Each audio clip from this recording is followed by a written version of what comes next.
All right, let's jump into radar.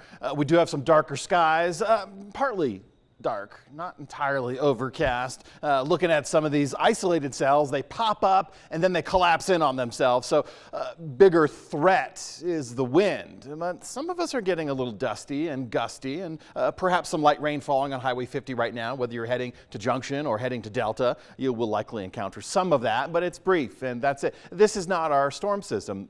Some of it actually getting transported in with that southwest flow, and you can see that southwest flow coming at us from the base of that trough of low pressure off the west coast right now. We still have our high pressure system wringing out whatever moisture we have left in our mountain zones, elevated sites, but also a little bit of a transport of moisture occurring with this setup right now. Still mild temperatures, a light breeze, but there's more to it than that as far as the wind is concerned, and I'll get to that in a moment.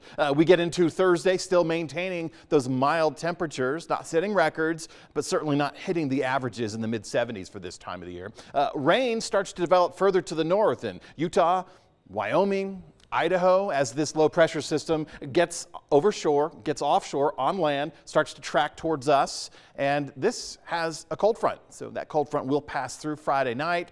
By Thursday, Friday, it'll be just getting at the border of Utah, Colorado. Of course, ahead of this, we'll get some breezier conditions. Behind it, we'll get some cooler temperatures, but getting behind the storm system is no easy task, as this cold front's going to strike the area right around Friday afternoon, putting widespread rain showers Friday night, lingering through Saturday, lingering because the cold front won't actually pass through until late this weekend. So that means it's going to stall out. That means it's going to maintain a shot of rain showers, snow in the upper elevations. In fact, we'll start to see rain developing first Thursday night in the southern zones, higher elevated sites. But once we get into Friday evening, this is basically a quick little snapshot of what we could see. Some light rain across the Tri-County area, but heavier rain off towards the north. And heavier rain also lends itself to more intense storm aspect, and we'll be looking at snow. So if you have hunters that you know of heading up to the flat tops this weekend, they're probably going to get some snow up there, and high elevation peaks above 12,000 will pick up 1, and the higher you go, the 2-inch category. So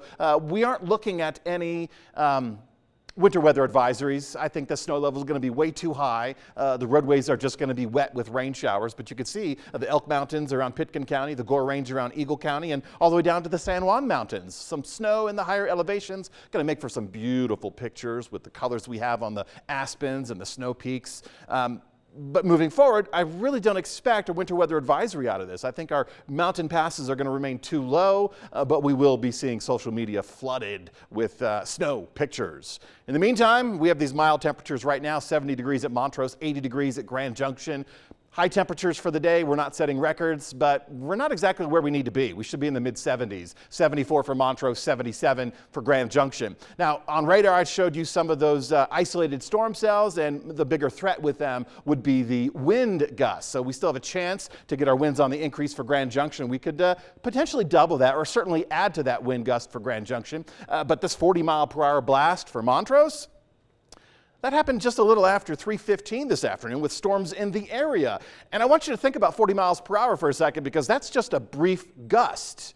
Once you get into the sustained category of 40 miles per hour, then we're talking tropical storm speeds.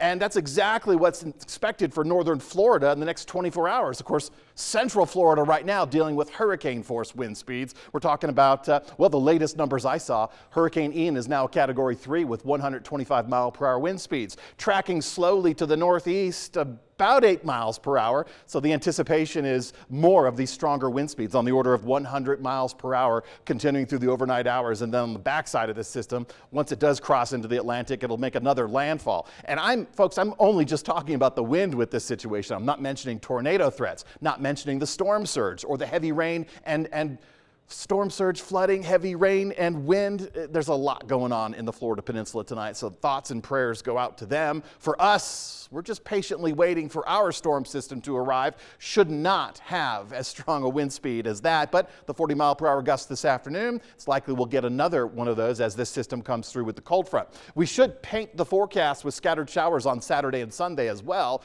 Cold front does pass through, and in doing so, we get those cooler temperatures. We get our averages right back into the the forecast period for much of next week. So this is going to linger. That cold front's going to stall out. Once it arrives Friday, I think football weather is going to be the order of business. So make sure you're prepared for that, but also prepare for a long weekend in some of our, like Montrose County, for example. Some of our mountain communities will keep these showers and storms going on and off throughout the Saturday.